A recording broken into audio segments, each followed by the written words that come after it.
to a brand new episode of the Woolly Thistle Shopcast. I'm Corinne, your host and owner of the Woolly Thistle, and I'm here with Maggie, my co-host, who is marketing and sales extraordinaire, knitter, spinner, all the things. You're just wonderful, and I'm so glad you're here doing this with me. I am. This is a very special episode because it's going out on our Black Friday weekend. Yes. So when you're seeing this, we are, well, we'll tell you all about it, but we are almost there.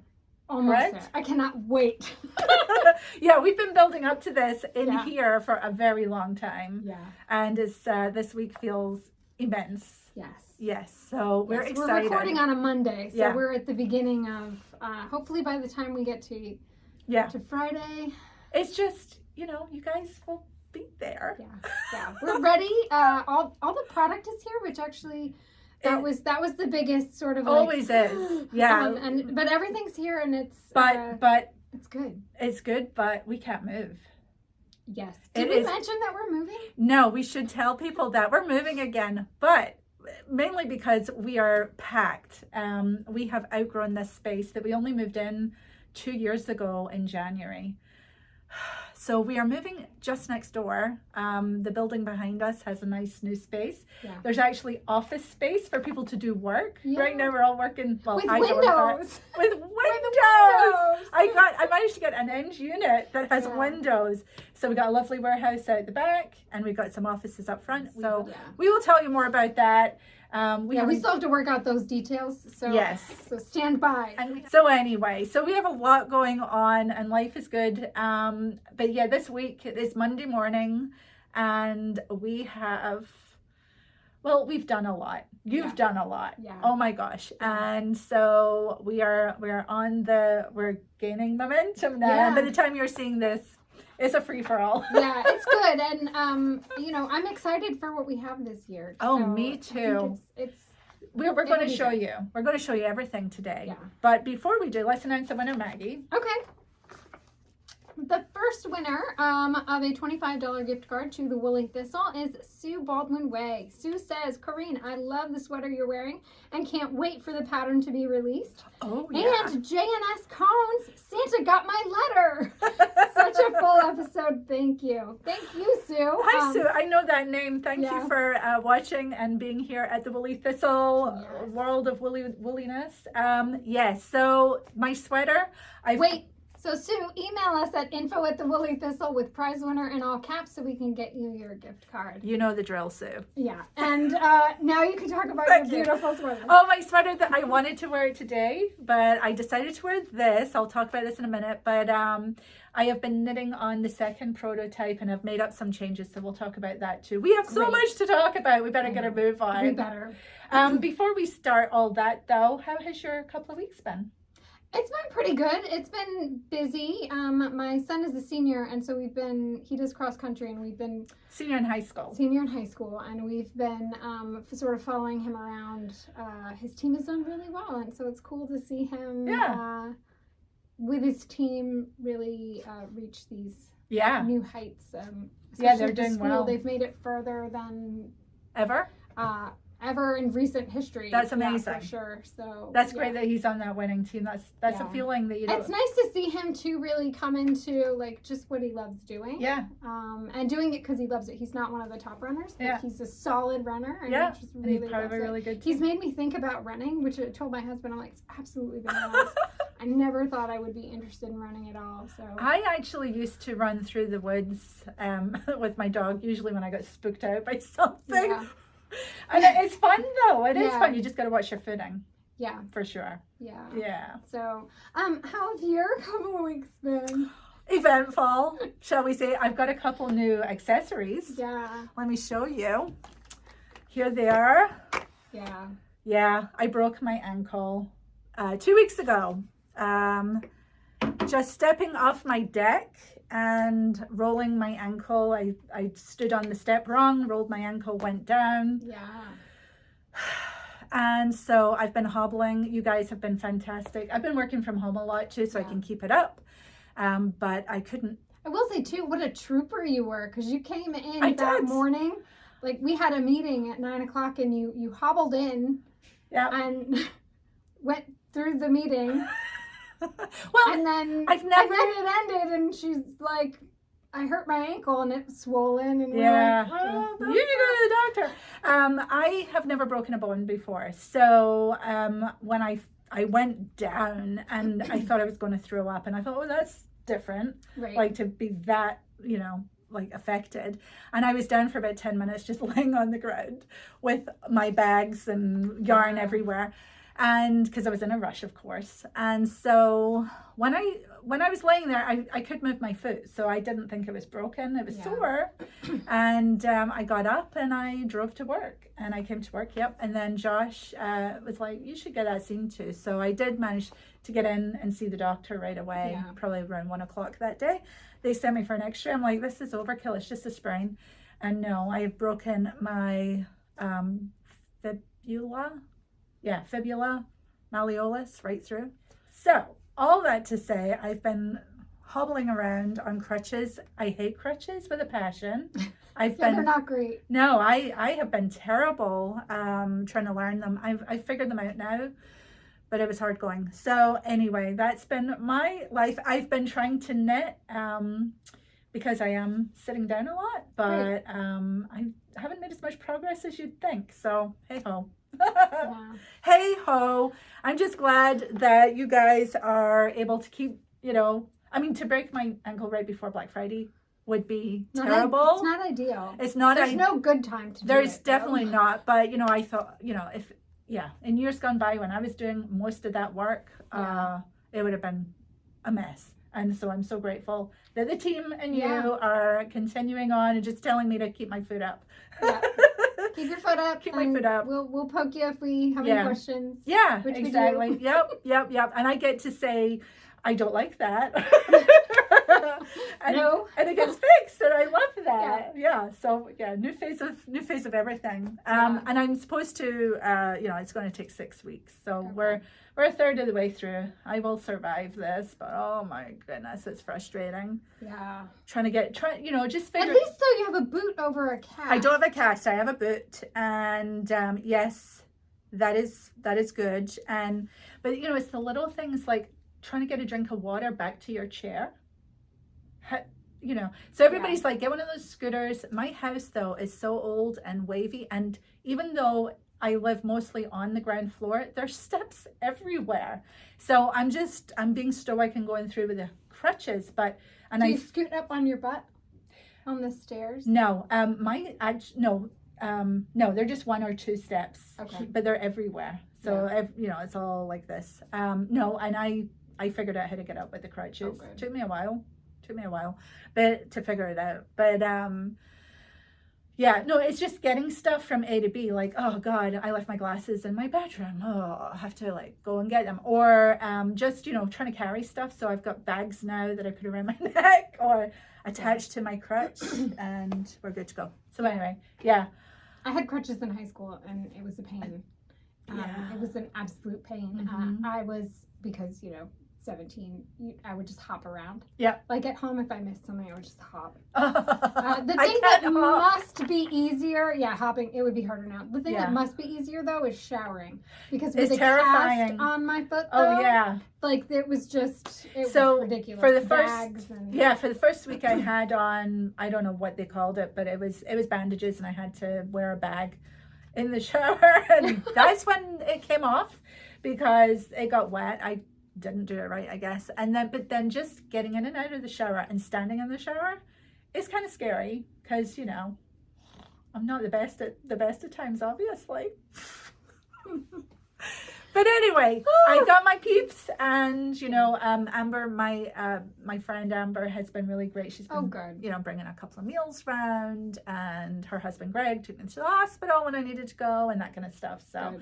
I love it. I hope that you also have support out there if ever you are needing it. It's very hard to ask for help, and but it's very gratefully received. And so I'm just ready for this to be over before the snow starts flying. Yes. It was icy on the deck this morning, and I was like, oh, super careful. Yeah. So Anywho, there we go. It's Yeah. been weird weather too. Don't get me started on the weather. I'll go for hours. So I want to know what you're wearing. Oh yeah, let's talk about yarn. Sorry. Thank you for that. I am wearing Marie Wallin's Lovage that I knitted in Jamieson and Smith probably 5 or 6 years ago. And I remember when this pattern was out, she knitted it in Rowan not felted tweed, but Rowan fine tweed, I think, which is discontinued. I think, I can't really remember. It's a fingering weight. And I remember looking at it going, God, I love that, but that's really hard to knit. And so it sort of stayed on my back burner. And then my friend Emily of Fibre Town, she knitted it in very similar colors to this. See, I want to stand up and I'm not going to. So I'll just hold my sweater up, but it goes like this. And I asked her if I could copy or try to copy it. She'd knit hers in just random leftovers. And so this is the second attempt at what I came up with. I knitted the first edition of this and it was too bright for my liking. I wanted it to be more soft, so I knitted it again. And what I did, I had finished the whole sweater and it was too big as well and the sleeves weren't in the right place. And so anyway, I figured out how to take what I thought was difficult sweater and make it even more difficult by reknitting it. The first time I think you knit it bottom up, and then what I did was I cut the body off and then I knit it top down in these new colors and new size and different needles. And I created armholes that were higher up, so I broke into the Colourwork. And then I Kitchenered it all back together. And yeah, so this has been a work of... It's worked out. It worked out, yeah. And I actually am really enjoying wearing it. So. And you wear it after all that surgery and reknitting, you wear it much more than you would have. Oh, I never would have worn it. Right. I never would have worn it because every time I lifted my arms up, the whole thing was up over. I remember we had a knit night at your house and you were wearing it. And it did. It made this like extra flop. Yeah. Like that. It was ridiculous. And then my tummy was bare. You know, I can't have that. So yeah, so I'm really glad I did it. I learned a lot doing it too because I had to figure out how to change the size because there was a certain number of stitches on the body that I was joining to and I was knitting a smaller size on top. So I had to figure that out and I did, and I had to figure out all this underarm business. So yeah, I feel like this is a very, this was a work of, what do you call that? A labor of love? Mm-hmm. Yeah. And I'm really glad I have it. So the body and the sleeves are knitted in Jamieson and Smith Supreme, which I can't remember what color this is. I think it's 03 maybe. But anyway, it's lovely, lovely, soft brown. And then I did all the color work in 2-ply balls. Okay. Yeah. So yeah. It's beautiful. Well, thank you very much. I enjoy it. It's nice and it's much more wearable like this. So this is what I'm wearing today. I needed brightening up and cheering up, I feel like. I also got my COVID and flu shot or, booster. So yeah, it's been a bit full on this week. Yeah. Tell us about what you're wearing for anyone who's new and hasn't seen this. I am wearing the Defiant cardigan by Kristin, Wiola, Ødegård. It is from her Scandinavian Sweaters book. Which is a gorgeous book. Yeah, we have it here in the shop. It is gorgeous. Mm-hmm. I need to pick out another pattern from there. Yeah, I need to get going. So this was my sort of saga. Yeah. My Woolly Thistle t-shirt. Yes, this was a saga. You too knitted this more than once. I did. Pretty much. I did. It was... I started it, not this previous sweater cowl, the one before. Right. And the sleeves I only knit once. That's nice. And then the body, I went to put the body on the first time and I was up to about here, bottom up, and I was up to about here, and it clearly was too small. I looked like I was a sausage. It was not good. I don't know what you mean. Thankfully, I tried it on before I had cut the steek. Uh-huh. And there was no way you were going to block that out. No. No. Some stuff will block out. That was not going to block out. Yeah.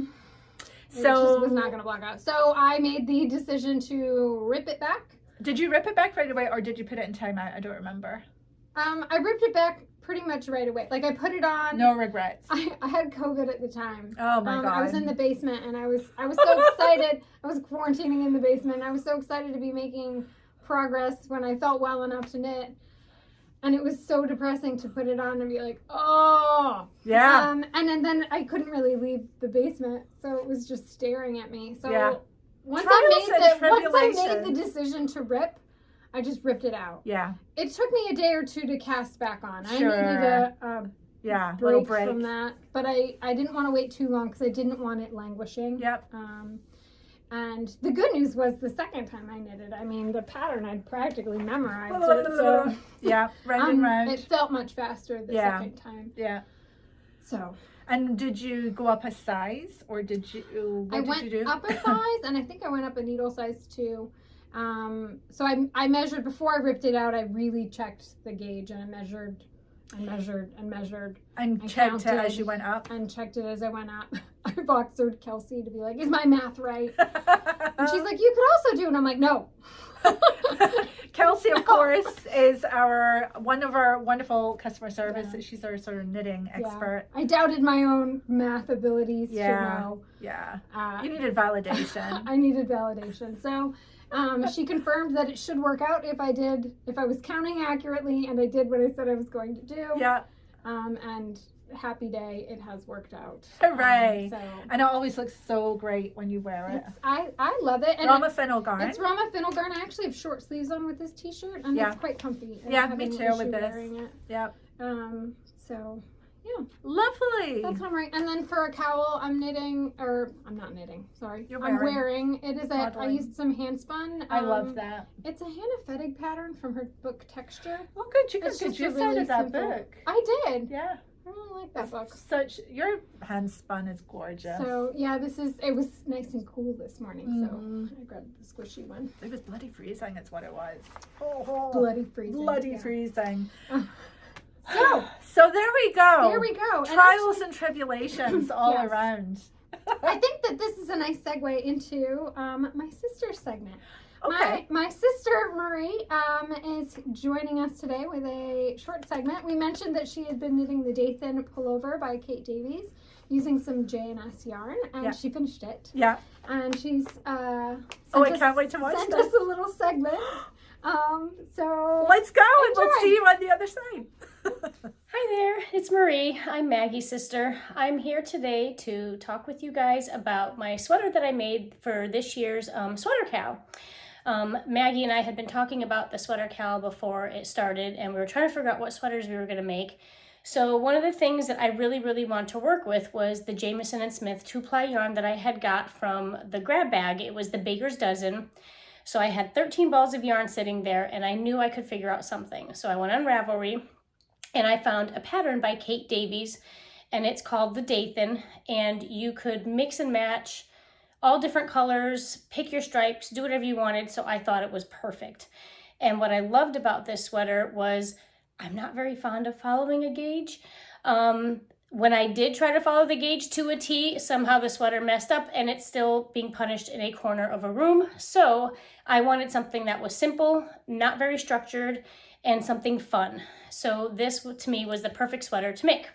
So what I did was I had all 13 of these guys, and you can see that I still have a bunch left over.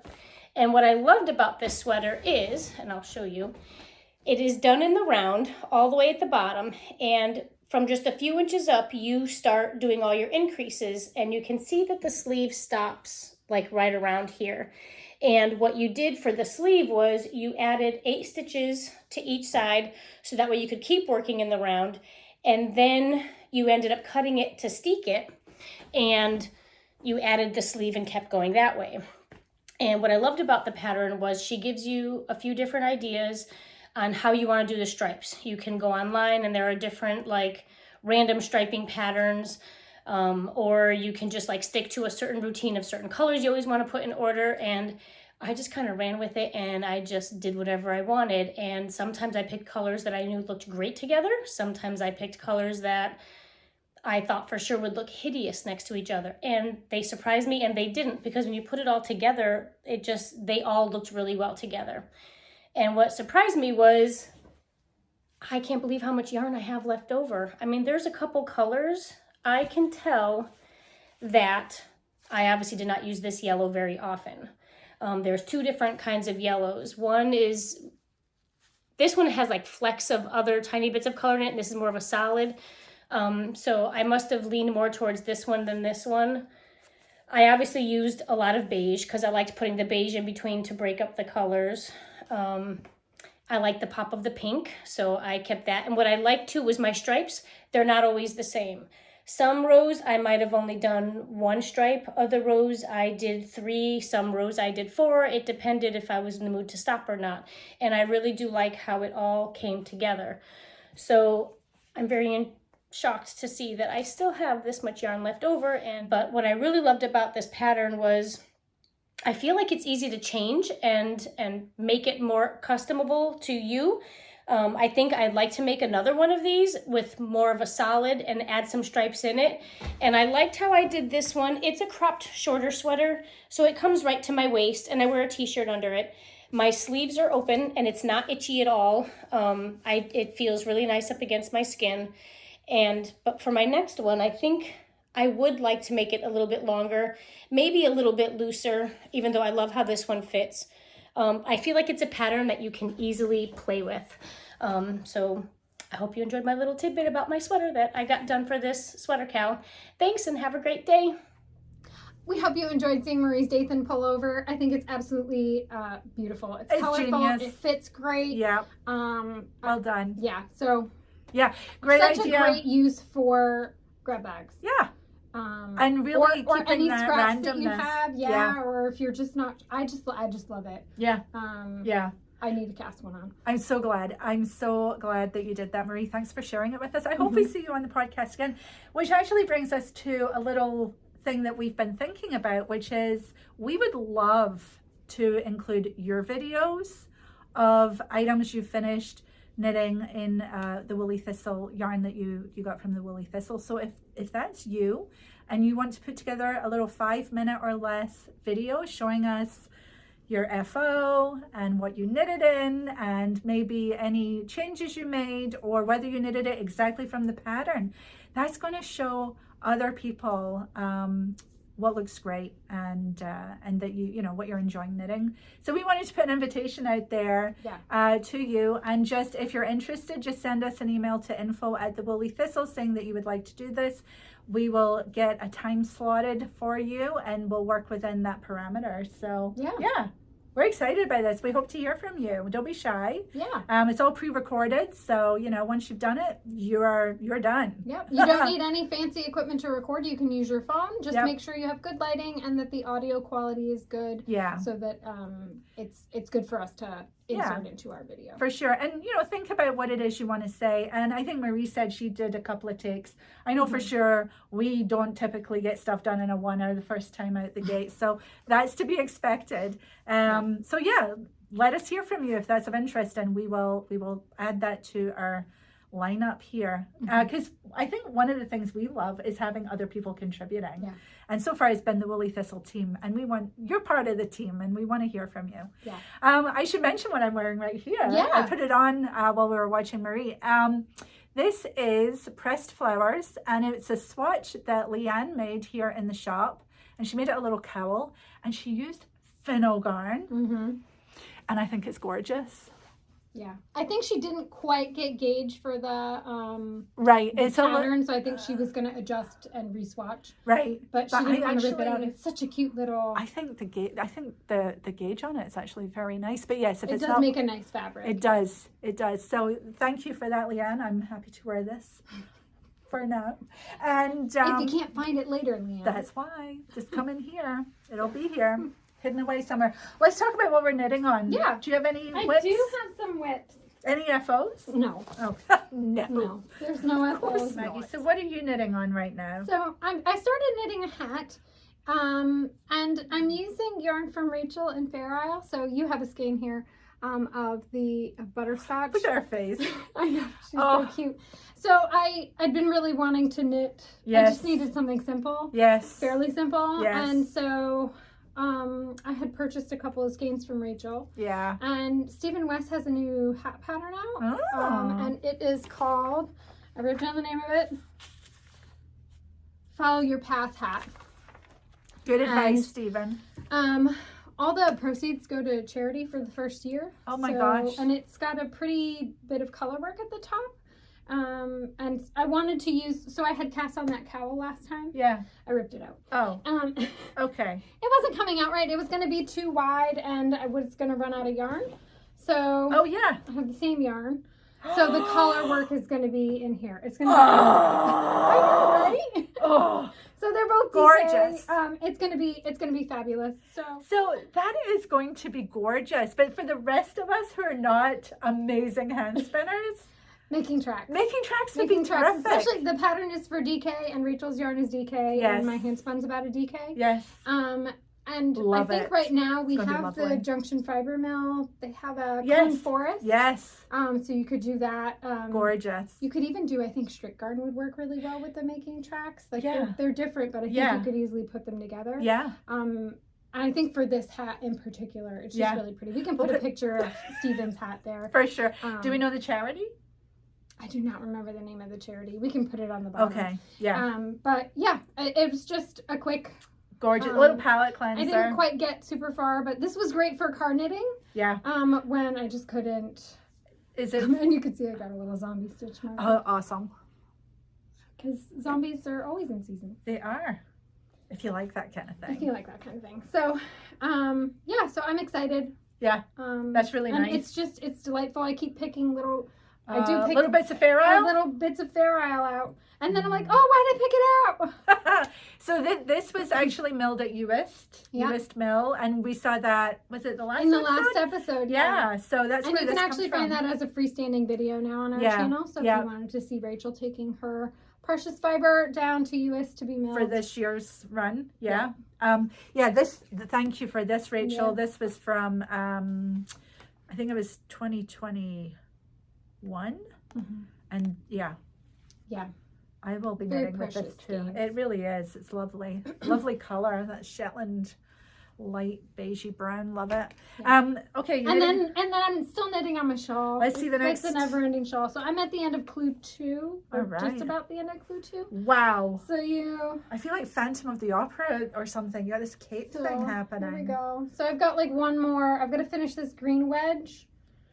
And then I think I pick up over here, and there's some cabling that'll happen. Oh wow! And that'll be in the neutral.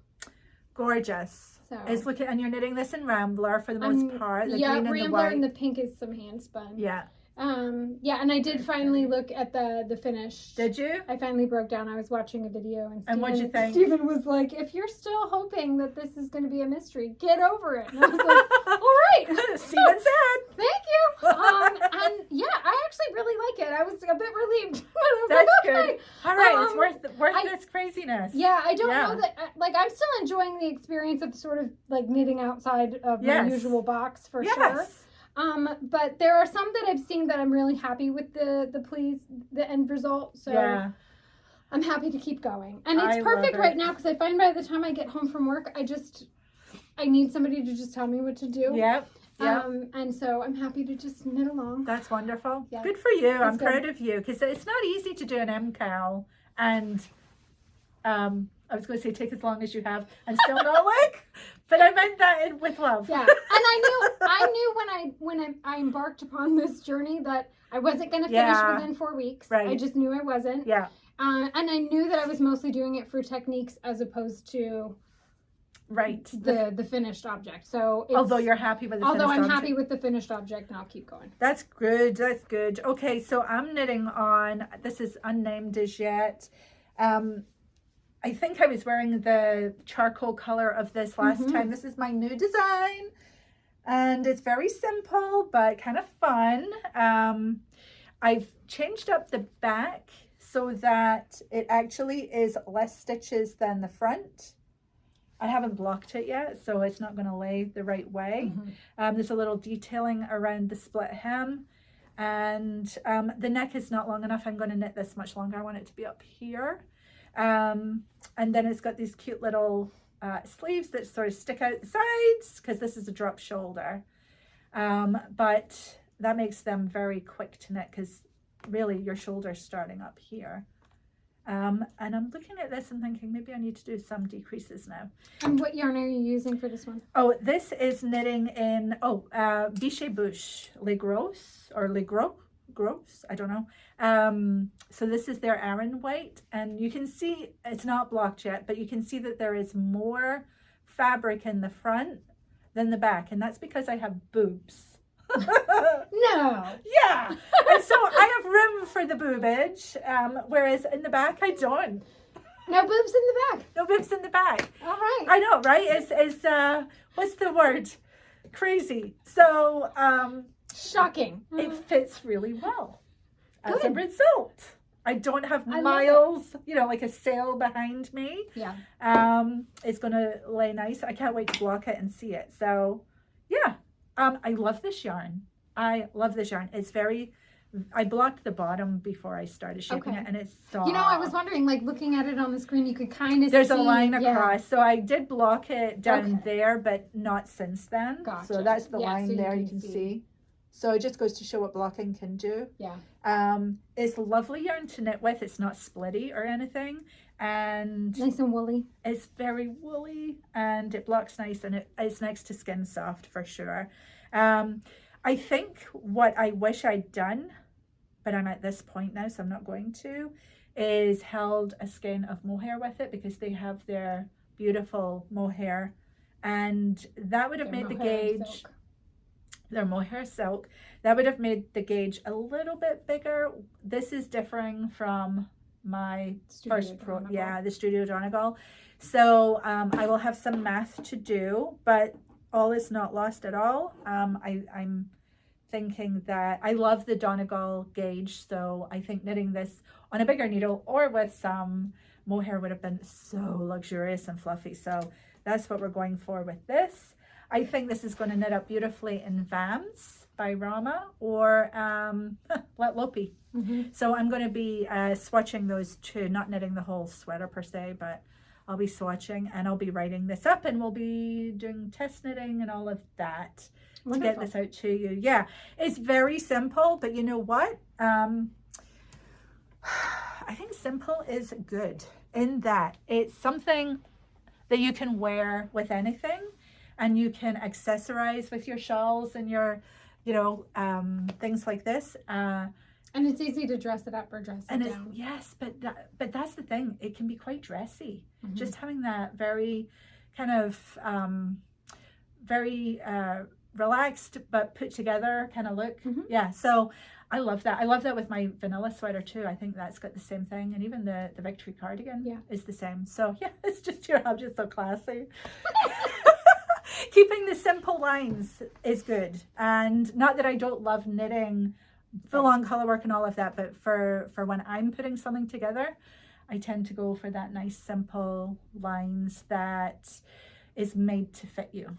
I love that. So yeah. Great. So that's what I've been knitting on. Like I said, I really would have thought I'd be finished by now, but I think it takes me so long to get here, there, or anywhere that life is actually happening in between the sitting down, and I'm not sitting down as much as I thought I would be. So I don't know. It's crazy. It is still a busy season. It is a very busy season.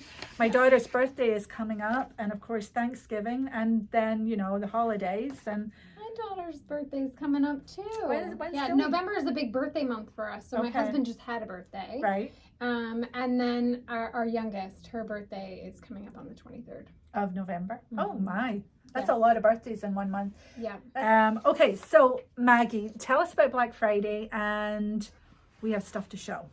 So our Black Friday event actually starts this Sunday at noon. Yes. You can currently go and sign up though for early access, so which that we you can recommend. shop early, especially if you're interested in the selection boxes, or if you have specific cone colors that you really want. Yeah. Get on the early access list. Yeah. And when does early access open? Early access opens on Saturday at noon. Tomorrow, as of when you see this. Saturday the 19th at noon. This really is the last pitch for getting on the early access list. After today, the list will be gone. So if you go to the shop Saturday morning, it's too late. You'll miss sign up. Sign up is only today on Friday. Yep. And what'll happen is we'll send you an email link to a special access in the shop. And you can go shopping before everyone else. Yeah. So we recommend that because we have attempted to get more of everything than we've ever had, but it's never enough. It's never enough. And some items just are limited. Our Yeah. selection boxes are limited. So Yeah. your best chance is early access. Yeah. We did an early access event for our taster boxes Yeah. in May, which are similar. Yep. And they sold out during early access. They never made it to That's general. true. That's right. So your best chance at a selection box for sure Mm-hmm. is early access. And you're going to want this. And some of our other boxes that are new this year, they're new. So, and they're also limited. We have as many as we have. So if you really want a chance at them, your best chance, it doesn't cost you anything to get on the early access list. It just gives you early access. It just gives you early access. It doesn't guarantee that you'll get what you want either. It just means that there'll be less of you there because you've signed up to get that early access and you're there before the crowd. So, you know, you're smart. You're watching our Shopcast. Lots of people that shop with us probably don't and don't sign up for our newsletter, and that's fine. That's all well and good, but they're going to show up on Sunday. Yeah. So you want to get in early. I think too, if the only thing you're interested in, maybe say is cones, early access is still your best chance at getting the colors that you want because some colors are incredibly popular, and even though we have more cones than we've had before, ever, they're still gonna go. Yep, they are. So that's my pitch for getting that's right. I think they get it. Yes, it's for you. It's for you. And we want to help you get what you want because we know that you love what we have here at the Woolly Thistle, and we do want everyone to be happy as best we can. So this is what we've come up with is, you know, if you're really game, you sign up for early access, you're in with the best chance that you can have of getting what you want. Yes. Okay, so shall we show everybody? So yeah, let's start off with the selection box. Ta-da! So this gets your address put on here and it ships out, and it is a big thick box full of yarn and goodies. Yes. So let's start. Can you hold it? Okay. This year's box has 800 grams of yarn. That's incredible. That is incredible. And here's some of it right here. Look at that. I know. It's amazing. So let's take it down and we will start talking about what's in here. First of all, we have a new graphic for the holiday season and you get it on these lovely stickers. And we can see Joy, she has her own selection box and she brought the sheep in and the chicken and she's sitting by the fire with our Christmas tree. I hope that's not too blurry. Here, bigger. You get it on the tote bag as well, which is gorgeous. These are so good. They are. Okay, so lots of goodie stuff. I know. Where to start? Brand new yarn. How about that? Yeah. So this is incredible. This is Wensleydale coming from England, and just look at the shine. I hope you're getting to see that. Wensleydale is a long staple yarn, so it's got lots of luster and sheen, and it's worsted spun, so these feel, you know, very... I mean, those are 100-gram balls. These are 100 so you grams. Get 200 grams yes. of Wensleydale. And it's gorgeous. We're very happy with it. Spun in England. I love it. Mm-hmm. Pure new wool, and it is 100% Wensleydale. Yeah, and these are just two of the colors that you might get. We'll show you some other colors in a minute. So this was in here, and this would make a lovely, this is aran weight. You could still make a nice cowl or a little shawlette. It would have drape, hats, yes. Okay, new to the box, we're so excited by this, is Mancha Lopez, which is from Spain. Here's a little bit of Spain right there. That's called Veg Matter. We love Veg Matter. And so this is unspun wool from arid Spain, and it's made from the wool of the Manchalope. Yeah, but what's the name of the cheese? Manchega. Manchega cheese. And so they're primarily dairy sheep, but their yarn is gorgeous. Mm-hmm. And so I think you can see the two. There you go. Unspun. And it's a 2-ply if you like, but they're not plied. So it's 2 threads, and you can knit them together or you can knit them separately, depending on what you're knitting. If you wanted, you could go through and separate them. Mm-hmm. And this is not difficult to knit with. No. You will break it because it'll get caught in a button or something while you're knitting, and it just breaks. But to put it back together again, you literally just hold it, you just overlap it and keep knitting. You could even like rub your hands You together. can, but I got to the point where I didn't even do that because I'm, So you just overlap it and you keep knitting, and it knits up into this beautiful, light, airy, warm fabric. I think Be Mandarins has a new pattern coming out, which looks gorgeous, and it's knitted with unspun wool. We also have Plutolopia in the shop too, which is a favorite of ours for sure. So this is going to be, one wheel of that is going to be in, or a plate is going to be in the box for you to try. Then we have beautiful Garthenor Organics, and this is going to come in different shades as well. So it's neutral shades. It's all their neutral Shetlands. Undyed, undyed neutral Shetlands, which is gorgeous. So Garthenor is right on the Welsh border, and they do a really lovely job. We love their yarns. So two of those. And then two of Lamullgarn, which is new here. New to the Woolly Thistle. Of course, this Rauma, we love Rauma. And this is their sort of light fingering lace weight. Lambswool. And coming in many different colors. 50 grams. It's not really a lace weight. It's like just a light fingering. Is it? Oh, I have it in my head it was lace. Okay. All right. So, but it's lovely and woolen spun, which is, of course, one of my favorite things. Comes in lots of colors. And is soft, isn't it? It is. You can just see how woolly it is. So we have that. Yes. This is special. Very special. Black Isle yarns. One of a kind. Julie of Black Isle Yarns had this spun up. You want to tell everyone the story? She had that custom spun up just for us here at the Woolly Thistle. And it's wonderful. It is Shetland and Gotland. With a hint of, I can never say it, Charolais? Charolais. With a hint of Charolais, because I think it got in over the fence, if you know what I mean. Jumped the fence? Yeah. It's just beautiful. It is. And all the skeins are this natural shade and just a beautiful luster and sheen. And all the wool comes from the Black Isle where she lives, which is the northeast of Scotland, just north of Inverness. And she goes around the Black Isle. She's friends with all the farmers, and she takes their clips and then has them custom spun. I love that the label will tell you the farms that the wool was gathered from. And the clipping year, so this is 2022, is a 4-ply or fingering. And yes, it comes, the name of this yarn is called Frauch, and I'm sure I'm not saying that right because I'm not a Gaelic speaker. But farms, Fernleywell, Farrach Cottage, and Craiglands, all Black Isle flocks. Very, very unicorny special, for sure. Oh. And then, this is not yarn. So we're down into the next layer. We're down into the next layer. Okay. Layers. 800 grams of yarn. You also get this adorable tea towel. I just love it. Sheepy is going to be tea towel really nice. has an adorable sheep on it. Yes. So every box comes with one of those. I take that. And then every box will also come with 2 skeins of Jagger Spun Gotland, which is beautiful. We love this. Gorgeous. Drapey and lovely and woolly. It's so fluffy. Good. It's so good. It smells good. Of course, this is Jagger Spun, which is up in Maine, so nice and local to us. We had to put some in. Yes. Oh my. Yes, it's good. It is good. 250-gram skeins. And then last but definitely not least is 1 skein of Appledore DK from John Arbin.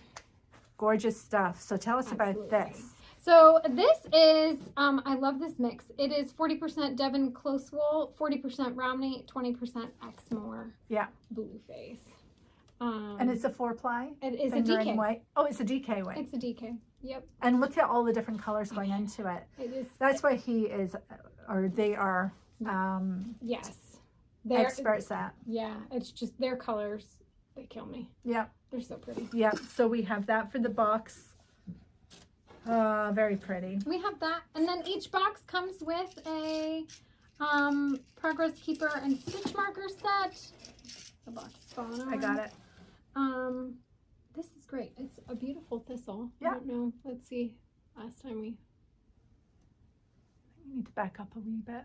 There. There we go. So that's a thistle. That's your progress keeper, and then a Yeah. bunch of jump ring stitch markers, which is lovely. We're not done. There's still Not done. more. We have the Barber Cords little, what'd you call this? Wool comb. Yeah, wool comb. Used for depelling your sweater. Yeah. Keep it in your purse and you're good to go. And then we have two, I only have one here, but we have two little lotion bars from Tufts. Which we love. We love Tufts woolens. Mm-hmm. And they'll come in a variety of flavors. Not flavors. Or scents. Scents. Yeah, and these are great because you just rub them on And your... they just dry right in Yeah. very quickly, and you know, you're back on with your knitting again. So that is the selection box, Maggie. It is. There's a lot of yarn. There is a lot of yarn, and of course it'll have the pattern suggestion card. Mm-hmm. So when you get your box, you'll have our suggestions. Some of them are free patterns, some of them are paid patterns, but you will be able to get going right away. And you can certainly, that's just sort of a jumping off point to help you get started. Oh yeah. You can certainly knit whatever it is you would like. Yeah, very excited by our selection box, and we hope that you are too, and that you would love to receive one of these. When are these going to ship out, Maggie? These are going to be shipping out pretty quickly. Like They're ready, aren't they? our fulfillment team does an amazing job They of do. shipping things out very quickly. Because of high volume right now, things are shipping a little bit slower. We know that you'll understand that. But all the items are here and they're ready to go, and we plan on shipping them hopefully by the end of the month for sure. Right. So you will have them, and you'll have them as soon as we put them all together and get them out. Yeah. But you will definitely have them in time for the holidays, for Yeah. gift giving to yourself or to a loved one. All good. Yeah. Yeah. They're working hard to get everything shipped to you. Yeah, they are. Like, they're officially shop elves at this point. They're officially shop elves. Yes. So Let the Christmas music begin. So do we want to look at another box, or do we want to go to Kelsey? let's go to Kelsey now. So Kelsey did a bit of swatching with Lamullgarn. Oh, And she's also sharing some of her Christmas knitting with us. So Oh, great. go have a short visit with Kelsey. And we'll see you on the soon. other side. Yeah. Hi, I'm coming in to talk to you today about 3-ish things. The first thing I wanted to talk about is a new yarn coming to the Woolly Thistle. It actually is one of the yarns that will be in our selection box. It's called Lamullgarn, which lamb, wool, garn, yarn, Lambswool yarn. It's by Rauma, so it's the same company as the Finullgarn that you know and love from the vanilla sweater, the tapestry cowl, other projects, and the Gammelserie. And I just wanted to show this yarn and talk a little bit of the differences between the Lamullgarn and these two other yarns that we've already been carrying from Rauma. So first I wanted to show you the Lamullgarn knit in a single color swatch. It is a smaller, thinner yarn. It's a thinner yarn than the Finullgarn, to the point where I have often been asked the question, can I use Rauma Finullgarn for patterns that call for Jamieson and Smith 2-ply jumper weight? And the answer is yes, except it will be a thicker, denser fabric. So often you can get the gauges that are required for a JNS pattern, or a pattern that uses JNS 2-ply jumper weight, often Shetland Colourwork, Fair Isle patterns. You can get the gauge, but it will be a denser fabric because Finullgarn, if I can find it, Finullgarn is a little bit thicker. It's a bit fluffier. It's about 190 yards to a 50-gram ball. The Lamullgarn is about 250 yards to, it's actually 250 meters. So it's more like 270, 280 yards for a 50-gram ball. So that's a thinner yarn than the Finullgarn. And so what that gets you is a thinner yarn that is more approximate to the JNS. And this is my little swatch here, just in a single color. The color is 28. And this swatch I knit on a US 2 and got, 28 stitches to 4 inches. So that's a much tighter gauge. For comparison, This is a swatch for the vanilla sweater, so you're shooting for a different gauge, but this is actually on a US 7, and I'm getting 20 stitches with the Finullgarn. So 28 versus 20. Clearly this is a drapier swatch than this one, but this is pretty indicative of what you're going to get with the Lamullgarn. It's a bit of a thinner yarn. It's closer to a true fingering or even a light fingering weight. When I think of the Finullgarn as a fingering to sport weight, so if you're looking to substitute, the Lamullgarn is going to be a really good option compared with the Finullgarn to use in a JNS or a Fair Isle style pattern. Just to compare a little bit better, this is actually a Colourwork swatch in Gammelserie. Gammelserie is an interesting yarn because it has a similar length to weight ratio. It's about 190 yards to 50 grams, the same that Finullgarn is, except it's twisted a lot more tightly. It may even be a little bit less than 190 yards. So, but with it being twisted more tightly, it's a denser yarn, so you're getting less yardage per, wool gram, and getting colorwork. So this is the Gammelserie Colourwork swatch. And just for comparison, I know it's a lot smaller, but this is a swatch. Let's see if you can see it, maybe in front of my shirt. It's a horse. It's a swatch in the Lamullgarn. It is a bit of a lower contrast. That's the other reason I wanted to show it, is this is a lower contrast Colourwork than this one. This is an off-white, sort of grayish background in a dark green. And this is kind of that orange coral color. Let's see if we can see it better on some more solid background. Orange coral color with kind of a maroon burgundy motif color. And the gauge I'm getting here is 28 stitches. Or no, sorry, 30 stitches, also on a US 2. So compared with the one color swatch was 28, the Colourwork swatch was 30. I will also say this is unblocked, so it's a little bit bumpy, and it's a little bit like you can see through it a bit more than you could on the Gammelserie swatch, because this one is actually blocked and this one is not. So a lot of that, it's actually a good illustration. You see all that sunlight coming through. Those stitches will fill in for a nice cohesive Colourwork fabric. So yeah, so if you are looking for Norwegian wool that you can use with some of the smaller Colourwork patterns that are in the 28, 30 stitches per 4 inches range, Lamullgarn is going to be a great option. I dropped my other ball, but here's the other color I was using in that horse swatch, and that is color 32. So it's kind of a deep purplish burgundy color, and I think it actually looks really good with the kind of light brick for some low contrast color work. So the second thing that I wanted to talk about is Christmas knitting. It's November, obviously, so many people have actually been Christmas and gift knitting for a long time up to now. I'm not those people. But I did want to show you something that I have been doing for the last few years. This is a Christmas stocking. This is for my husband, that I knit out of a thick worsted to even aran weight wool. It was a wool that's local to me, so we actually don't have it at the Woolly Thistle. But an equivalent could be the Ulcentrum 3-ply worsted weight, the Studio Donegal Irish Heathers, or the Biches et Bûches Le Gros lambswool, not Le Petit lambswool, Le Gros lambswool, the big lambswool, or even Rauma Vams. Rauma Vams, you could also accomplish a similar effect. So what I actually did, so this is this whole stocking. So I actually have a pattern here that I got from it's from Church Mouse. It's by Church Mouse Yarns and Tees, just called the basic stocking, or basic Christmas stocking. And what it gives you is 3 different sizes of stocking. They're afterthought heels. Afterthought, not a true afterthought where you're cutting the yarn afterwards. You're actually place a bit of waste yarn into the heel. So it's an afterthought heel.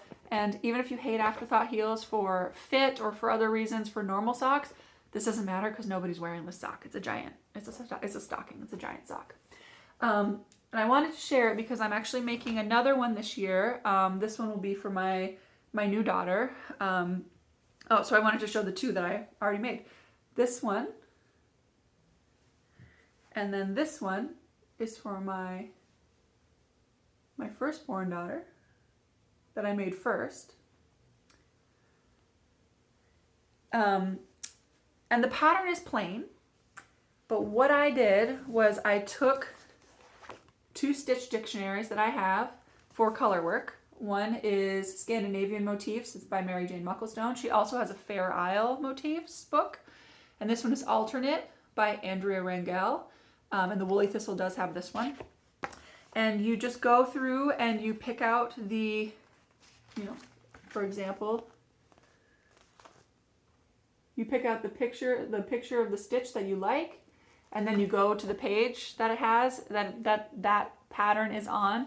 It tells you the number of stitches, and you fit it into what would otherwise be a plain pattern. So this was otherwise supposed to be a completely plain stocking pattern, but I added all of these Colourwork motifs to make a more interesting stocking. And I will say it is knit. It looks like it uses a lot of yarn, and it sort of does and it sort of doesn't. It's using this yarn here, which wound up into balls, looks giant, but each one of these is only 100 grams. It's about 210 yards, and for the 2 previous stockings, I used 1 of each color. So it's only about 630 total yards because you're doing color work with different colors, which is also why I inverted the colors. So I had enough white to do all of the white background, but with the heels and toes, and this is actually like a double cuff, both of them, double cuff, that flipping where the red and the green were actually worked out to make 2 complete stockings. Yeah, so I'm starting work on my next one, and that one, I'm this far. So you just start with a little bit of ribbing, and then you knit that double cuff, and then you're off to the races with the number of stitches, and you go in your stitch dictionary, find the Colourwork motifs that you like, and plug them in. You can also fudge it a little bit if they're not going to actually fit very well, as you can put little borders on each side, or you can add stitches in between motifs. There's a lot of different ways to make it work. So it's a lot of fun. It's a simple knit. As I said, it doesn't have to fit anybody, so gauge doesn't matter. It's actually knit at a pretty tight gauge for these kinds of yarns, so that it's more sturdy. So when you put things in it, it's not going to stretch out.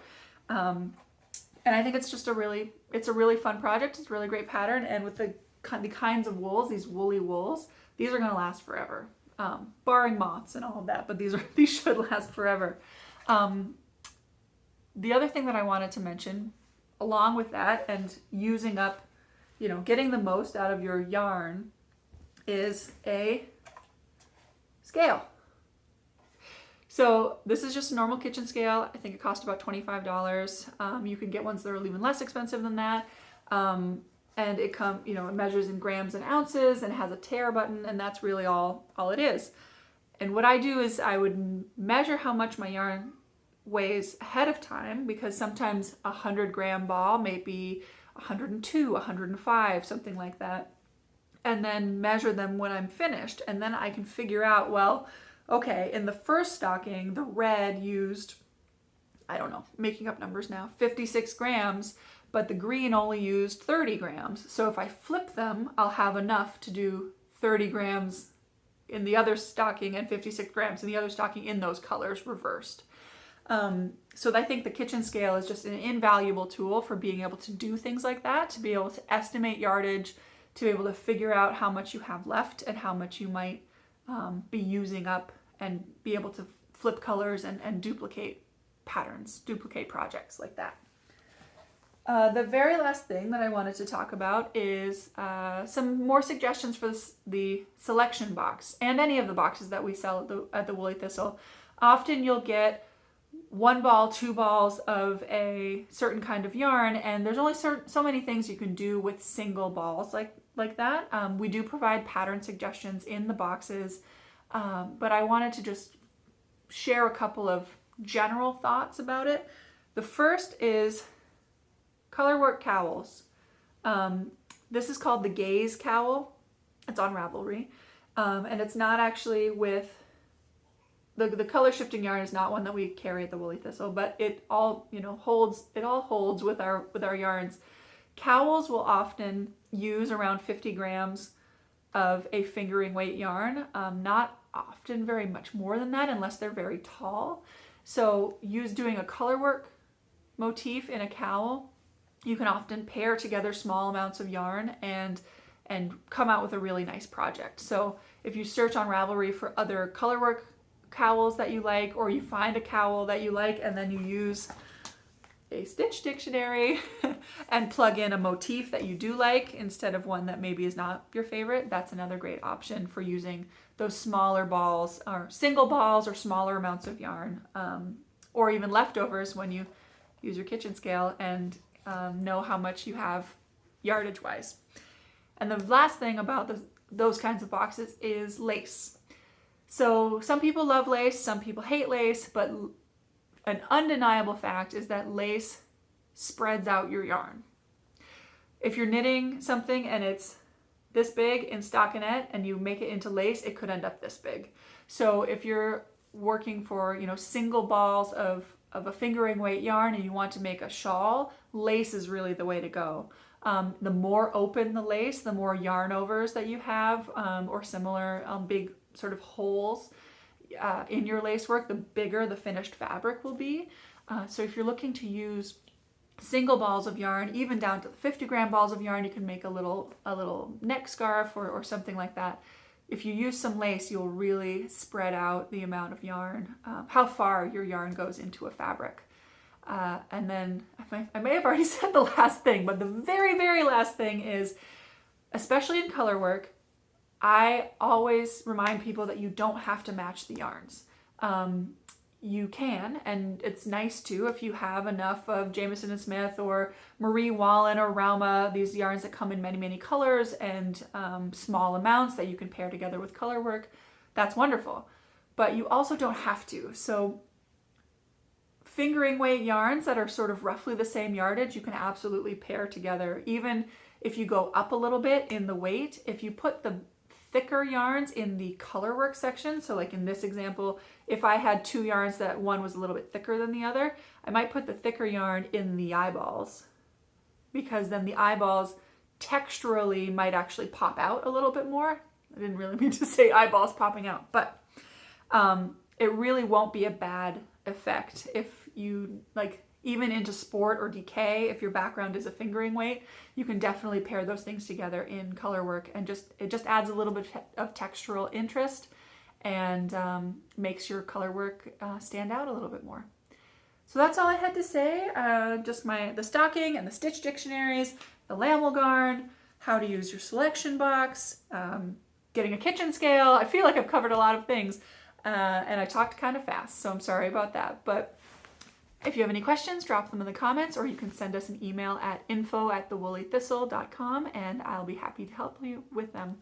Have a good day. Bye. We hope you enjoyed Kelsey's segment. I love hearing how she investigates yarns and swatches them. It's just fantastic. And the Christmas stockings that she's knitting, amazing. I have wanted to knit stockings for my family for years. I know, the kids grow up. Get there. The kids grow up and yeah. I know. Yeah. Crazy. Good for you, Kelsey. But yes, beautiful knitting, and thank you for sharing all your wisdom with us about these yarns. I cannot wait to get some of them on my needles. I know, same here.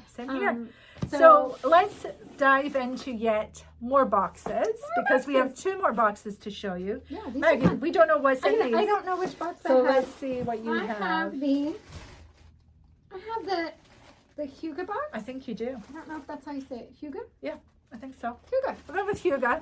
Huga. So this box is so the box looks like this. yeah. Is this size? So here. Let's see. Oh, it's so good. I'm gonna try it a It's so good. Okay, put it down. Okay. So this is our tester box to make sure, so that we can see how things fit and how we should fold the tissue and all of that. Yeah, so it won't be packaged exactly like this. We will secure your mug. Oh yes, For sure. Yes. This is just so that we can show you. Yeah. what's going to be in it. And the first thing is this amazing linen tea towel. These are so special, and this is one of the things that is making this box so limited. This is the last of these tea towels, the last in the world, because it's true, because the mill closed down right after I found them a couple of years ago. And so this was the last of our orders. I actually ordered in as many as I could get from them because I think they're amazing. They're pure linen. They're woven in Kilmarnock in Scotland, and that is now no more, sadly, even though we did our best to get them good business. It's just too hard sometimes. And they come up with different accenting colors. You know, Robin said blue, a lovely red, you know, a soft red. This one's yellow. So there's all different. And the more you use it, the more it softens so up. that's right. Yes, because it's linen, it's only going to get better and softer with time, and you can enjoy that. Yes, so that is in the top of the box. So this box is all about getting you cozy. Because you deserve it. Yes. So it will have stickers. Yes.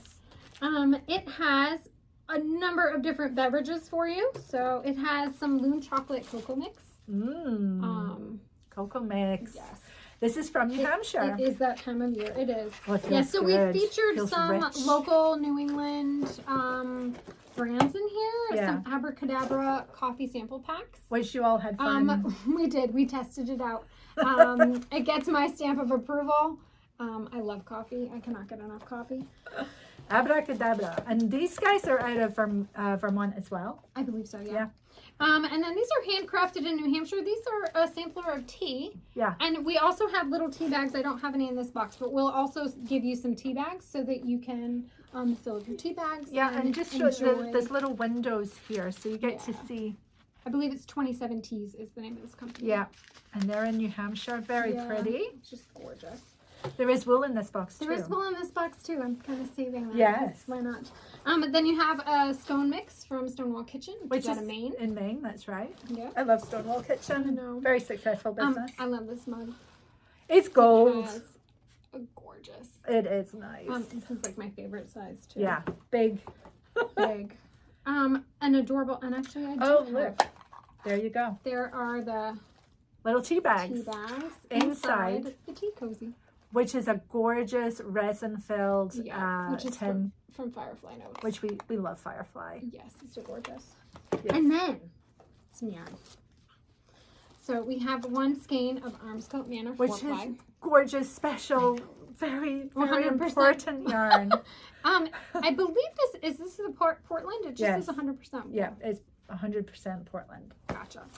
So this is the wool from Armscote Manor, which is in Warwickshire in England, right in the heart of medieval wool country.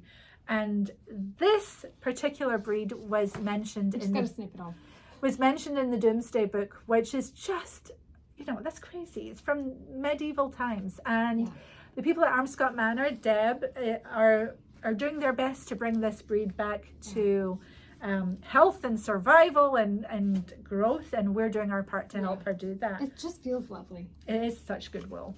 Yeah.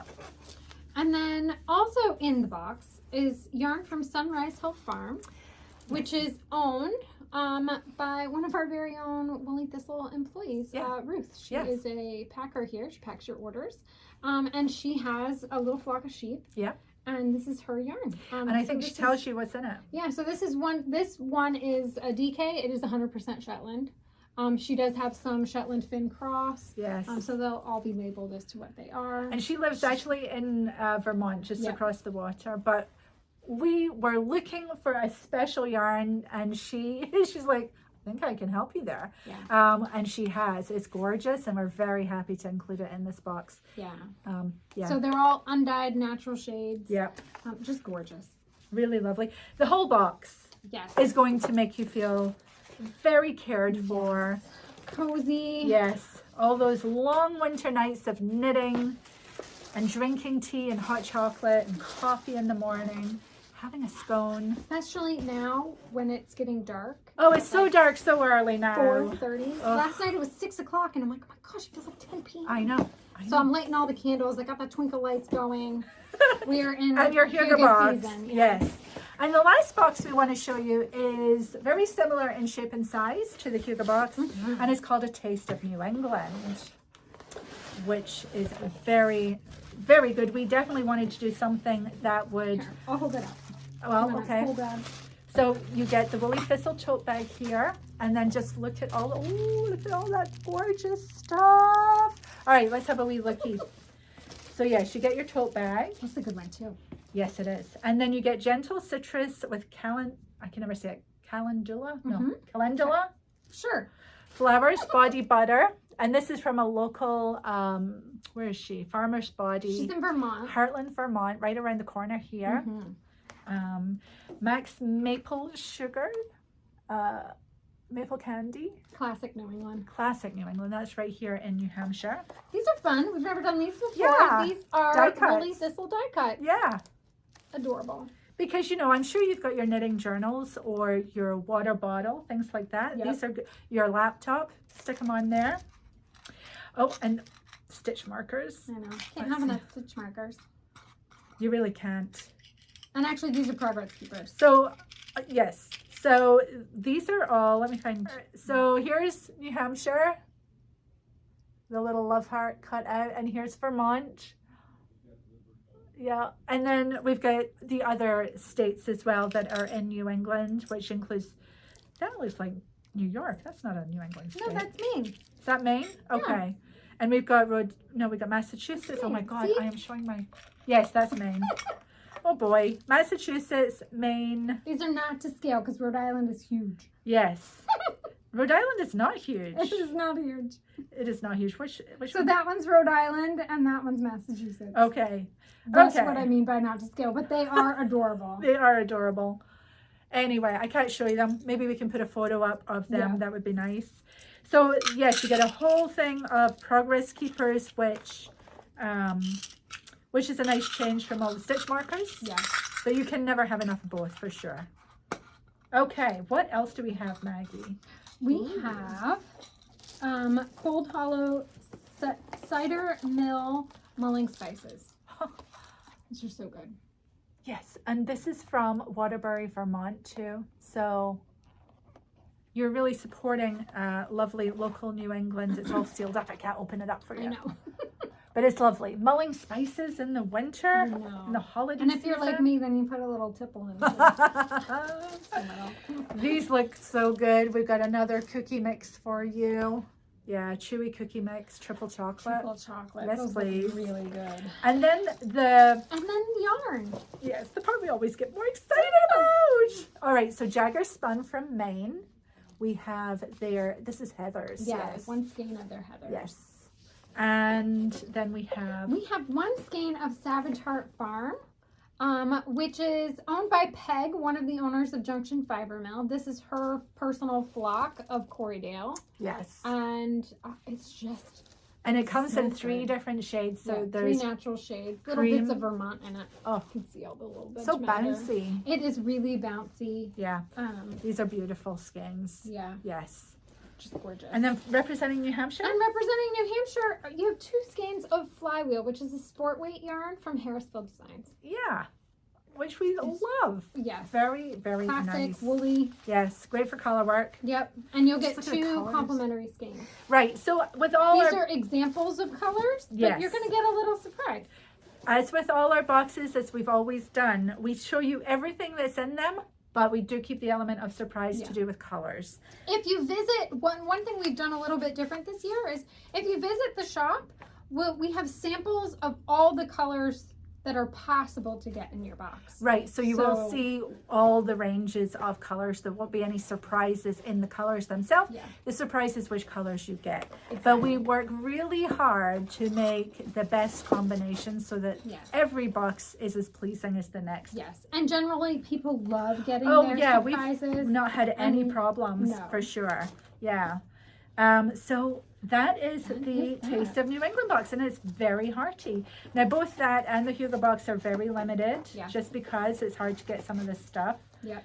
But we have fun doing that. Josh is amazing. He is able to find all these wonderful things for us. Yeah. So that's our boxes. So that's the boxes. And we have more stuff to talk about. Of course, these are going to be available starting on Sunday, except if you're in the early access, you will have access to them on Saturday. And we recommend that you do that. Yes, we can't guarantee because they are limited. They could sell out during early access. I honestly have no idea. I wouldn't be surprised. Yeah. But also, you know, if you don't want to sign up for early access, you take your chances on Sunday. There might be some, and you know, we'll see. We just don't know. But we think they're going to go quickly. Based but if you're on excited about them, get on that early access list today. Yeah. So what else are we going to have for our Black Friday event? I'm really excited. We are going to have cones and grab bags. Here. Hooray! Grab bags. Do you want to explain what grab bags are? Yes. So this is a grab bag. This is one sample of a grab bag. And it literally is 13 balls of Jamieson and Smith 2-ply. You want to give me a couple of different ones? Yeah. Okay, and here's another one. And we literally pack these randomly so that you just get this lovely random selection. We do promise that no 2 bags will have the same colors in them. Which, if you order 2 bags. If you order 3 or 4, we can't fully guarantee but that. 2 bags, we can guarantee that you will get 26 different colors, which is a deal. So it's a baker's dozen because there's 13 for the price of around 10 or 11 balls. I think it's about 15% off, which is a great deal, a really good deal. And this is what Marie knit her sweater from. And you just go with what you've got. Now you can use these to knit lovely projects like that, or you can keep it for Colourwork. You know, you can knit a yoke with this. Maybe you grab a yarn, a cone as well. We have cones. We have cones.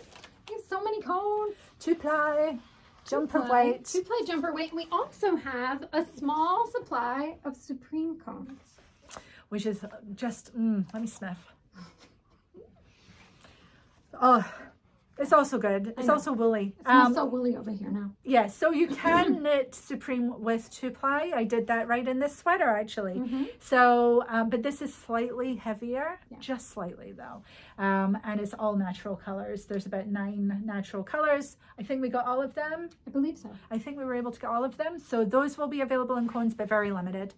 And then we have a ton of different colors in these. So these will all be up in the shop for Black Friday, our Black Friday event. This is just event. a very small sampling Yes. of the colors that we have. And these are 500 grams. It's like buying 20 balls for a fraction of the price. Yeah. And So- no ends to weave in. And no ends to weave in. And you can knit many, it's not here, but you can knit many projects. Yes. I actually knitted my star cardi from a cone. At least half of it. The black was from a ball. But I knit the star cardi and my massive my Hansel hap from one cone, and I still have yarn left over. It's wonderful. So it's very economical and worth it. So yes. And we found that people love all the different colors in it too. I think weavers too, especially I've seen in some of the Shetland Wool Weeks that they like I think that's why they leave the spinning oil on. It is, I think. Because it really helps the weavers. Yes, so this yarn is going to have spinning oil on it, but that's not a problem. It's nothing to worry about. It makes it feel a little bit flatter when you're knitting with it, but as soon as you finish your project, put it in water to block, it floofs. And you can actually see the oil coming out. It's not going to discolor anything. No. It's not a problem. It's basically washed out before they make the balls with it. Yeah. So it's always there. It's just you're getting a cone before it turns into balls and goes through the washing process for that. So I think too the mix of cones and grab bags is a great way to go. The amount of projects limitless, and it takes a lot of the guesswork out for you. You know. Which is good because it can be really, really tough sometimes. And if you limit your palette to what you get in a grab bag, you're going to have serendipity on your side. For sure. Yeah. So these are just 2, but we're going to have hundreds of different combinations happening. but we can guarantee that if you buy 2 bags, and many of you do, and we do recommend that because it's a nice, it's a great stash builder, which is something you want in Colourwork. Yeah. And you can't beat Jamieson and Smith. Desert Island yarn for sure. So yeah. These We're are excited. so good. They are. Yeah. They are. So yeah, 2,500 yards in this amazing. cone. Yeah. So Just lovely. that is the entirety of our Black Friday event. There will be some discounts and stuff. There will be. There'll be a few So here or there. So You'll have to pop by the shop and see what those are. Yeah. And we'll just pop them in as soon as we have them ready. We've been working really hard to get the main event looking good. But yeah, we'll have some t-shirts and maybe some yarn on sale. It's all, we'll let you know when we know. We're working on it. Yeah. We'll be working on this right up to the last minute, I think. But we're in good shape. Yeah. All right. We do have, before we go to Emma is joining us, and she's going to give you some more ideas of what you can do with cones and grab bags. Oh, good. But before we head over to Emma, we have a couple of books that have come in at the shop. They're on pre-order. A couple of them are on pre-order. A couple of them are just available. Yeah, so we hadn't have this one back in for a long time, and I'm so happy it's back. Beth Brown Reinzel's book, Knitting Gansies, is such a great book. If you're at all interested in knitting Gansey sweaters, there's a lot of how-tos and traditional information. Yep. Very lovely book. So we have this again. Lovely. And actually we have some frangipani coming in. Yes, too, that's so coming. Yeah, we have some in the shop now, but we're stocking up. This is still on pre-order, but it's arrived here in the shop. It is the new book from Dee Hardwick, The Knitted Fabric. This has Colourwork projects to really sink your teeth into. Gorgeous. They really are gorgeous and amazing. These are aspirational for some of us. Yeah. But also very doable. I mean, you're knitting Colourwork without shaping. Although I really like look at that that. Pretty. I haven't seen this yet. So it came in I think on Friday. I love this. Yeah. So this is on pre-order. If we look on the sheet, I believe it releases November 29th. 25th. November 25th. So you can pre-order today and we'll get it out to you. Yeah. As soon as November 25th rolls around. Yeah. Also on pre-order, Knitted Kalevala has arrived and it has launched from Lina. Their first printing sold out. Yeah, before they launched even. Yeah, so if you ordered before early, back in October. Back in October, we've probably already shipped yours to you. And then if you're ordering now, we will ship. They're expected to arrive in early December, and we will ship them to you as soon as they arrive. Yes, and also gorgeous have some book. Kits. Yes, we have some kits in Chuka wool and Rauma Finullgarn. Mm-hmm. I think is there a Let Lopi? There is a Let Lopi pattern as well. It's so pretty. I know. This book is just chock full. And it's very, very good yarns that the Woolly Thistle. Nice woolly wools. It's our jam for sure. Yeah, we're We excited. were really excited about this book. I think that was Finullgarn. Yeah. Oh, it's also good. But you could knit all these patterns in yarns that we stock here at the Woolly Thistle. So there you go. I'll be knitting this. This is the Salaulu. She's rewritten it for Finullgarn. What's this one? Yeah, that. I'll enjoy wearing that. Yes, this one's in Let Lopi. I think it is the Mailman. Oh, it's lovely. Yeah. And it's just gorgeous. Yeah. So many, many good knits in there for all of us. Anything else? That's it. That's it. We did get the Icelandic book, but it's already sold out. So we'll get more that's of right. those. We can show this because we will restock it. Sorry about that. This is a fairly new book called Icelandic Knits, and actually one of you gave us the heads up about this. Yes, a lovely knitter in our Ravelry group. Yeah, and I love it for your bike rider. Lovely Icelandic knits in here. I believe it's Icelandic patterns from Finnish designers, if I remember correctly from the description. Interesting. Yeah. Oh, So even pretty. just the stripes. Yeah. Just so nice. Yeah, so this sold out, so we are going to get more of it. Oh, I love that too. Yes. Fun. Yes. So anything else, Maggie? That is it. That is it. That's That's just it. about everything. So we should go to lovely Emma who has been working on cones, and she's working with a lot of J&S yarn right now. She's going to show you a variety of ways that you can use your cones in grab bags. And are we going to let Emma take us out? I think we are going to let Emma take us out. All right, well listen, thank you for being here. Thank you for supporting the Woolly Thistle, and thank you for signing up for early access if you decide to. We will see you in the shop this weekend, and we hope that you have a wonderful fun time shopping with us. And even if you're not shopping and you are just along for the ride and you're knitting with us, we love that. Thank you for being here, and we hope that you have a wonderful couple of weeks where everybody's safe and not breaking things. And that I get more and more mobile, and that we're all knitting. So I think all that's left to say, Maggie, is if you go out, take your knitting. Bye. Hi everyone, my name's Emma if we haven't met, and I'm here about once a month to talk about something fun. And today I am getting really excited about the Woolly Thistle Black Friday, and I'm here to tell you a bunch of fun things you can do with all the Shetland wool that's about to come to the shop. So if you know me, you know that I love Fair Isle. So I'm a big fan of sweaters and hats and scarves and all sorts of stuff, and I have a massive collection of Shetland wool, and I am here to tell you what you can do with grab bags and cones because that's kind of how I operate. I just kind of pull random Shetland colors and make fun stuff, and I like to make sweaters from cones. So the first thing I'm going to talk about is the Porty pullover that I'm wearing today, which I knitted from a cone of color 27, which is kind of like a lightish medium gray. I love this sweater. So I used about half of a cone to knit my size. You can, I mean, if you get a cone, you can knit quite a big variety of sizes of sweater, especially something like the Porty pullover. You can also get a Porty cardigan pattern if you are interested in steeking, which is super fun. And so this took half a cone of Jamieson and Smith 2-ply jumper weight, and it took, let's see, there's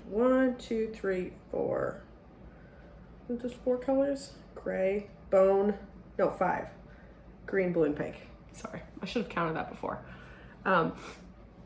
So yeah, I used half a cone of jumper weight in 27, and then I used about less than 1 ball of a bunch of colors. So I completely changed the scheme of the colors in the original pattern, which I like to do because it's fun. And I tried a few things, and up here I actually tried a different green, and you really can't probably see that, but in this top motif, it looks just like it's gray inside, which is fine with me, but it's actually a sage green, which I realized really didn't work against the gray, because you would have had to see it against the gray here. So I changed my mind and I switched to a much brighter green, which I am much happier with. So if you get a grab bag and a cone, you can knit this sweater, because even this neutral didn't use more than 25 grams, although I did use Shetland Supreme jumper weight for this neutral, just because it was neutral. So basically the moral of my story here is you should get a cone and you should get grab bags, and also you should get a few balls of Supreme jumper weight just to kind of go with them, because it's going to help you a lot for the next thing I'm going to be talking about, which is these hats. So a lot of people use just around 25 grams of yarn for a hat like this, for the background color. Some people use a little bit more than 25 grams. And it is safer to have some extra of your background color, unless you are changing your background colors a lot for hats. So I'm going to show you a few hats. So this one is De Crofter's Cap, although I changed the Peries just for a little mental challenge. And as you can see here, this is quite a curated color palette. I have a red, a kind of reddish orange, an orange, and then a gold. And then I've got this green down here. And I knit this so that it would look like New England foliage, because this is what New England leaves look like in October. So if you'd like to see it closer, here you go. So yeah, this is, again, if you get a grab bag, you may not have 4 colors that go together in quite this sequence. There's the beautiful star cap. Again, this is De Crofter's Cap by Wilma Malcolmson, which was the Shetland Wool Week annual hat pattern in 2021. Many of us downloaded it in 2021. It is still available on Ravelry. And you can get it there or in the Shetland Wool Week annual from 2021 if you happen to have a copy of that. So there's this one. Then I decided to branch out a little bit and do a little bit more of a pop for this next cap. This one, I'm gonna actually put it on my mannequin head. This is a noseless mannequin head, so I call it Voldemort. You can get these at Michael's. Yeah, so this one is quite bright against a gray. So I used, this color is 203 gray. This is the cone that I used. And it's also, if you get a cone and it's like a neutral color, you can just use that for the background of your hats too. So this one I wanted to use the bright pink, and I also wanted to use some bright blues, like this bright turquoise. Actually, both of these blues are really bright, but this second blue in particular, which is this first one in the crown, that's really bright. So this is all Jamieson and Smith 2-ply jumper weight as well. Some of them, my Shetland stash is pretty big, so sometimes it's just like random other things, like Biches Bûches is not actually Shetland wool, but it is kind of goes really well with 2-ply jumper weight.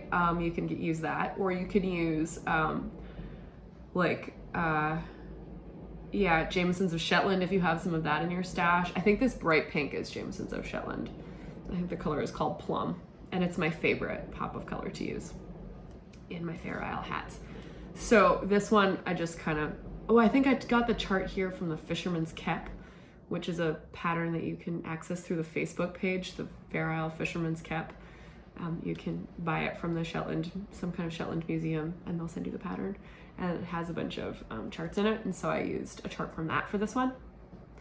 And I used the star crown from De Crofter's Cap, just because it's so pretty. So this is another way you can combine colors. So I've got some real brights here. I've got kind of a medium blue, which is Jamieson Smith 142, I think, cyan. The bright blue is, I think, 132.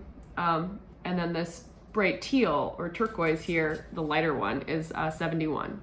So again, 3 colors, but they're very different shades. And what I really went for here was varying brightnesses. So I went from like the kind of muted blue to like a bright turquoise, and then to a light bright turquoise. And then I wanted to just explode it with the pink. So this is quite playful and whimsical. And then I've got this dark green just kind of to balance things, which is Jamieson Smith 2-ply jumper weight. I think this is 82. It's like a really dark teal. One of my favorite colors. And people always ask me to see the jog, so I'm gonna show you the jog if I can find it. It's in the middle of there it is. People are always like, how do you deal with the jog? I just accept the fact that there's gonna be a jog. No one notices it. Put it in the back if you're worried about it. But it's right there. You can see that this is a little bit of an offset lozenge there. That's okay, it doesn't bother me.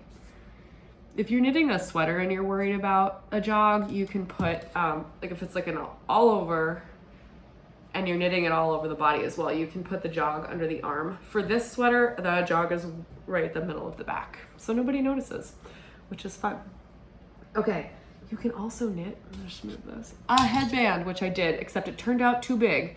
So this is a fun lesson about knitting a headbands, because I have a lot of friends who like to wear their hair up and they don't like hats. So I thought I would try some headbands. Just, again, a random pattern that probably came from a Fair Isle chart book here. It's very sparse. It reminds me of stars, like the little stars making the lozenge instead of like an actual outline. I love that. And just like, you know, the X doesn't have any firm lines. It's just kind of like scattered. I love it. But I cast it on the same number of stitches I would have knitted for the body of a hat, and it was way too big. I needed about 2/3 of that number of stitches. So if you're casting on a headband to be knitted with Shetland wool, just know that you should take out a repeat or 2 of that pattern, because it's going to be really big.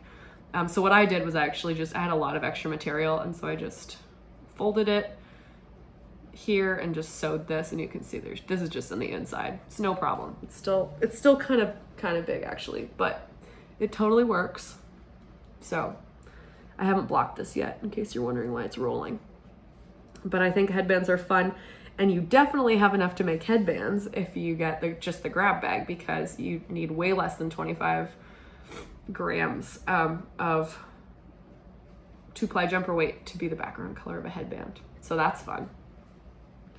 Yeah, and I have one more hat that's in progress, which is a little more crazy, because I thought it would be more fun to show a hat that was like truly kind of more of a grab bag of colors. And I did curate this palette, but it's not, you know, quite as natural of a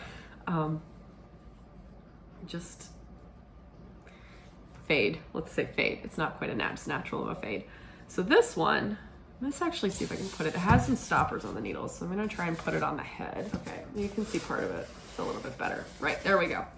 So again, a variation on DeCrafter's cap. I think there's a little bit fewer stitches because I used a 32 stitch repeat for this big OXO chart here. Again, I just kind of took these charts out of books. I like to do that just to make variations. Makes it a little more interesting. So I used kind of a medium purple and also like a really light lavender, and then kind of a grayish blue, a grayish pink, which looks very orange, and then my dark teal, which I love. So you can see these are just kind of like, the thing that they have in common is that all the shades are heathered, and I used a cream background color, which actually is Biches Bûches in the natural color, if you're wondering. You can totally grab some skeins of that too to use as a background color. And Biches Bûches is a little bit lighter weight than 2-ply jumper weight, but Colourwork kind of negates the problem.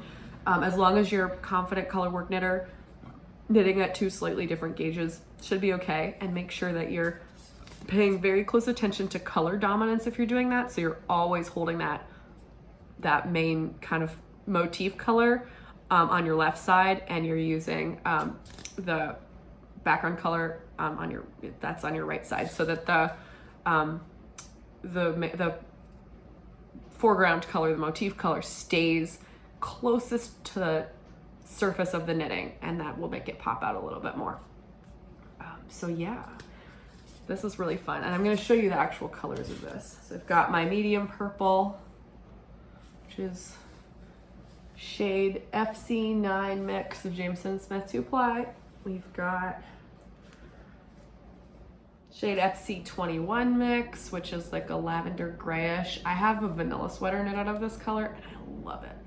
If you're wondering, you can knit the vanilla sweater out of 2-ply jumper weight as well. Oh, on a cone. But just make sure that you check your gauge, and especially if you use a cone, definitely make a gauge swatch, because the yarn on a cone blooms a lot, and it will look a lot thinner because it's got some spinning oil on it still. And you'll notice when you block something that you knitted from a cone, there's a lot more lanolin that comes out in the water. It looks more murky. It's not dirty, it's just lanolin. That's why it smells so sheepy. And yeah, so you can knit a vanilla sweater using a cone, as long as you check your gauge. I've got Shetland, this is Jamieson's of Shetland Spindrift in Lomond, so if you happen to have this in your stash, also works with 2-ply jumper weight. This is another Shetland Spindrift in the color Sunset, which looks a lot more orange than sometimes it does. If you use this with pinks, it looks really pink. But if you use it with orange, it looks really orange. And the reason for that is because of all that heathering. Look at that heathering. It's just amazing. Jamieson's and Smith also has like a lot of heathering in a lot of their colors. So you can see there. It's very heathered. So they have solids and heathers. Both of these companies have solids and heathers. And then this 82. The dark teal that I absolutely love. One time Jamieson and Smith were selling 1 kilogram cones of this color specifically, and I almost got a whole kilogram of cone because I love this color so much. So yeah, this one's a little crazier, but all of them are fun. And I love to use a hat or a headband or something like little mitts, just as kind of like a swatch if you're thinking of using a certain color combination in a sweater, maybe like this Fair Isle sweater. You can really use a hat or a headband or mitts to check your colors together. And in the hat, this is why I always actually have this little, this is my signature in my hats, is the 5 colors here. The 5 colors that I'm using for my hat, I always use in my corrugated ribbed brim. And I do that so that I can see how the colors play together and also against the background color. And I have changed my mind about colors because I've done this before. So, you know, this bright teal here, I was a little bit on the fence about that because I didn't know if it would contrast well enough with the gray. But because it happens within a sequence, as you can see up here, it doesn't have, I mean, there's no problem because your eyes are naturally drawn to complete the sequence of that. So if you're using colors that are lower contrast, that's okay. Just, you know, test them out within the sequence to make sure that they're giving you enough contrast that you want. So that's kind of a fun fact. Okay, but I've been talking about this long enough. So, in summary, cones, amazing for sweaters, also can be the background of hats. Grab bags, really easy to make something like this with a cone and a grab bag, and it's awesome. Check your colors first. Do something like this. Make a hat to check your palette, or just to make hats for everyone that you know. I always get really into Fair Isle hats about this time of year, and I make like 10, and then I don't want to knit Fair Isle like ever again, except then I always come back to it. I just think I never want to knit Fair Isle again because I've just like done it so much. So you can, yeah, completely go nuts, and it's so fun.